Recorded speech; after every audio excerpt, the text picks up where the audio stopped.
Pemirsa, memasuki musim pancaroba, fenomena ribuan ubur-ubur kembali muncul di pantai Mayangan, Probolinggo, Jawa Timur. Namun ribuan ubur-ubur itu tidak berbahaya dan malah jadi tontonan pengunjung.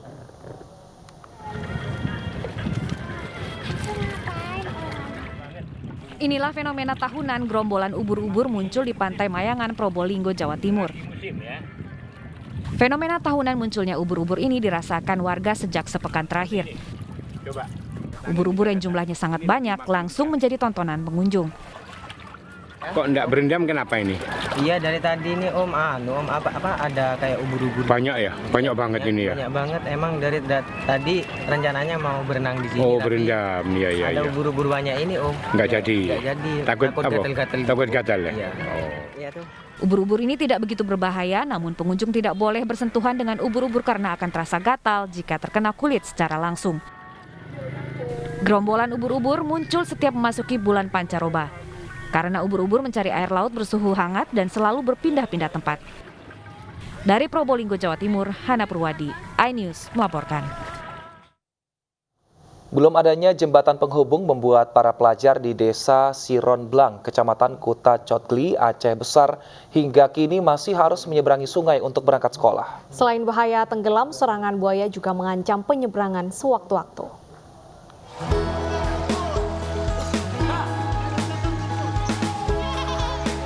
Para pelajar di desa Siron Blang, Aceh Besar ini harus menyeberang sungai demi sampai ke sekolahnya yang berada di desa tetangga. Selain bahaya tenggelam, terbawa arus yang datang sewaktu-waktu, sungai ini juga merupakan habitat buaya. Aktivitas menyeberang sungai berbahaya ini sudah sejak 2018 silam, setelah jembatan penghubung antar desa roboh dihantam banjir. Kalau hujan itu kayak mana? Pergi sekolah. Nggak pergi sekolah? Nggak ada bisa jembatan untuk menyeberang ke sana? Nggak. Pernah nggak tenggelam waktu ini? Pernah. Pernah tenggelam? Kayak mana itu, siapa yang selamatin? Orang kampung lah.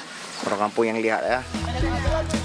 Membantu dan memastikan keamanan para pelajar dan warga saat menyeberang sungai, para babinsa dari Koramil Kuta Cotgli turun membantu. Bersama warga, mereka membuat rakit dari bambu untuk membantu penyeberangan.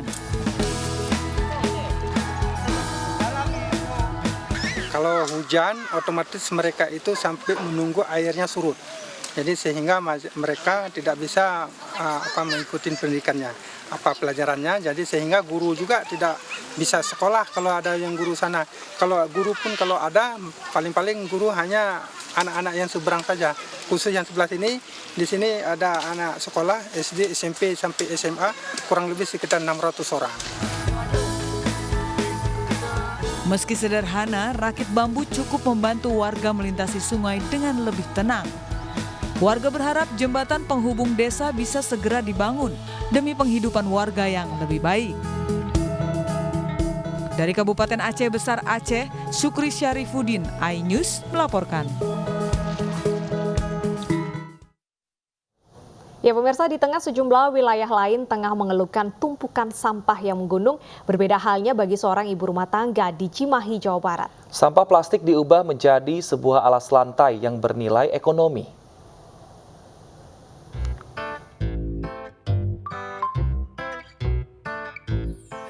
Sekilas, limbah bungkus kopi ini terlihat tidak berguna dan akan sulit diurai oleh alam jika tidak didaur ulang.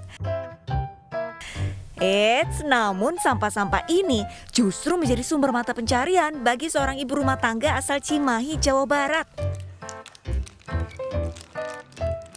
Ima Anas, bersama ibu-ibu lainnya, ia menyulam sampah bungkus plastik ini menjadi sebuah tikar atau karpet yang bisa diperjualbelikan.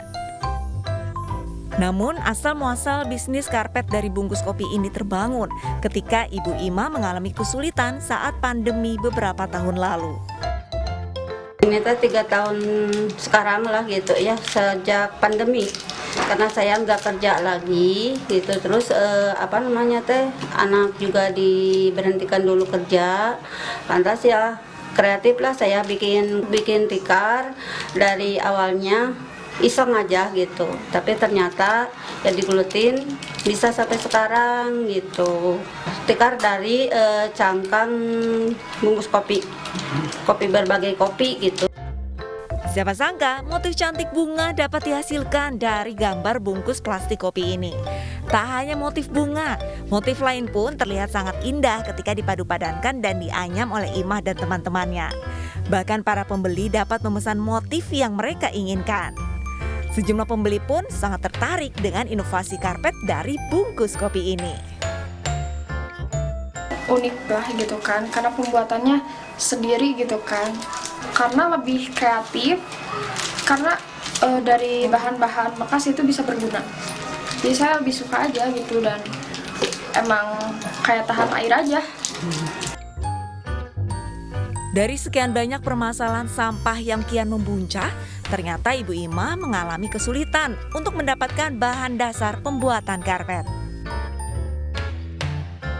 Soalnya yang susah itu cari cangkangnya aja, cangkang kopinya aja yang susah, itu paling susah itu teh. Jadi kalau ada cangkang kopinya baru bisa dibikin gitu. Kalau nggak ada ya berhenti aja dulu gitu aja. Cari orang-orang yang jualan kopi dipinta gitu. Terus ada yang gimana lah gitu yang ngumpulin, suruh ini ambil gitu ya, dibawa gitu. Harga satu karpet sangat bervariasi.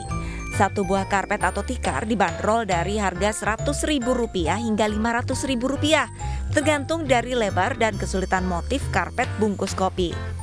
Proses pembuatannya pun cukup singkat, dari 1 jam hingga 3 jam untuk karpet berukuran besar. Wah, inovasi pengelolaan sampah ini selain bernilai ekonomis juga dapat menyelamatkan bumi dari pencemaran dan limbah plastik. Dari Cimahi, Jawa Barat, Yuno Wahyu, iNews melaporkan. Pemirsa, biasanya pernikahan digelar di gedung, rumah, atau di kantor urusan agama. Namun berbeda dengan yang dilangsungkan oleh 7 pasangan pengantin di Sleman, Yogyakarta ini pemirsa. Mereka memilih tempat yang tidak biasa untuk ijab qabul.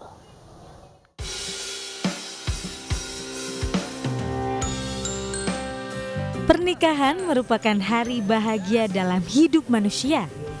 Pasangan pengantin biasanya memilih untuk menggelar momen bersejarah tersebut secara meriah atau sederhana tergantung kesiapan masing-masing.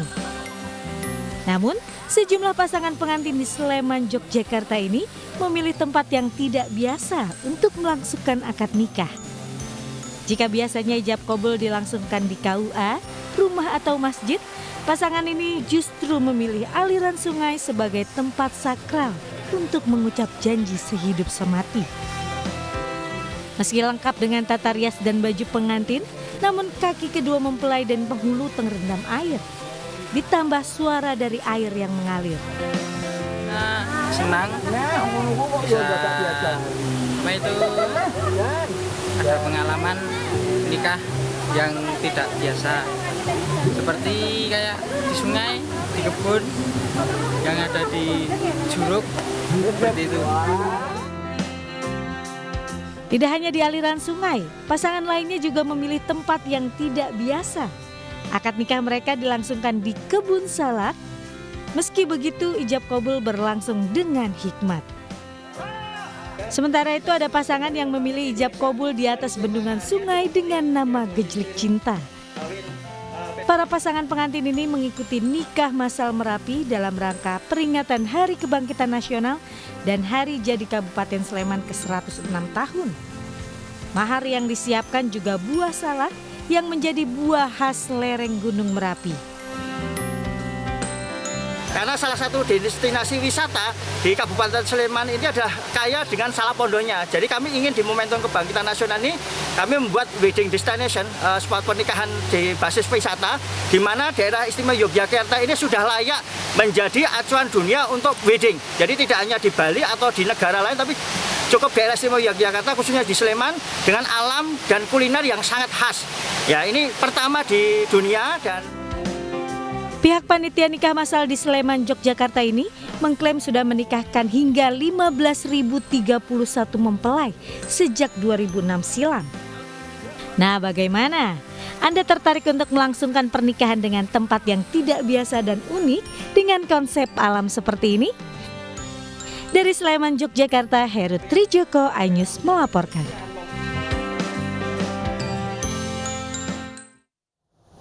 Ya, ini cukup unik sekali menikah di kebun salak. Kamu coba nggak nanti?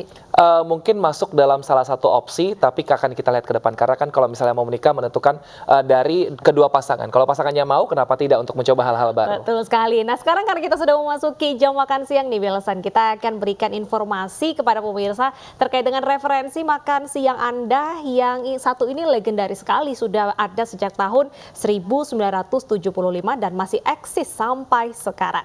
Nah, seperti apa masakan legendaris ini berikut kami sajikan untuk Anda.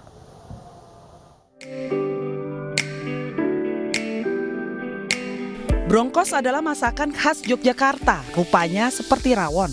Namun lebih tebal kuahnya karena dimasak dengan santan.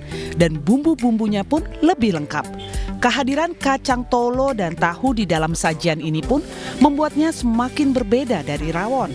Brongkos termasuk makanan yang mudah disukai atau easy to like.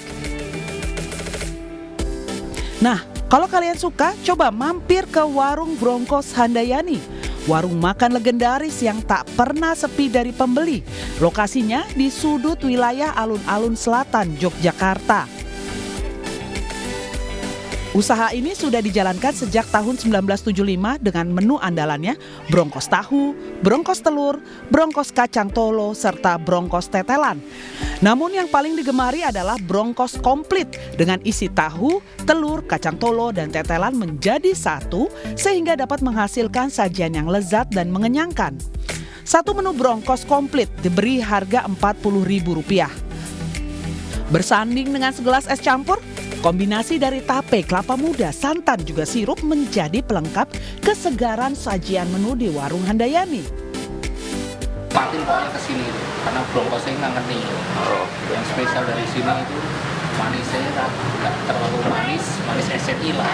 Nah, istilahnya komplit lah, mantep itu. Pertama kali sih kesini dari rekomendasi temen trip sama Instagram. Pertama kali nyobain rasanya manis, gurih, kayak ada santannya gitu, enak sih. Brongkos Handayani yang legendaris dan rasanya pun otentik karena masih dimasak dengan menggunakan arang dan tanah liat sehingga aromanya sangat khas. Sehari penjualan brongkos hingga 100-an piring, bahkan lebih. Brongkos Handayani tetap diminati para pengunjung yang datang dari Yogyakarta ataupun luar kota.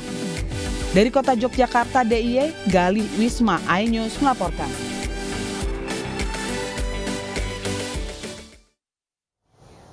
Wah, ini menarik sekali. Jogja tuh memang pusatnya kuliner. Selain brongkos ada juga yang terkenal lele mangut. Itu favorit aku juga. Betul sekali. Artinya kalau ke Jogja nggak cuma harus makan gudeg ataupun sate kelatak, tapi banyak sekali pilihan yang tentunya disajikan di Yogyakarta, wisata kuliner dan juga wisata sejarah dan juga banyak lainnya. Jadi ini pengen ke Jogja nih habis ini. Nanti kamu cuti aja, langsung ke Jogja kan? Semoga dia approve cutinya nanti. Oke, dan pemirsa, informasi tadi sekaligus mengakhiri jumpa kita dalam iNews siang hari ini. Ingat selalu pemirsa bahwa pandemi akan dilalui dengan saling jaga dan peduli. Mari kita jaga diri dan mengingatkan selalu patuhi protokol kesehatan, pakai masker dan jaga jarak. Mari konsisten menjaga imunitas tubuh dengan vaksinasi dan juga olahraga teratur bersama kita menanggulangi wabah COVID-19. Saya Wilson Purba. Dan saya Bernadetta Ginting pamit undur diri. Selamat beraktivitas dan sampai jumpa esok.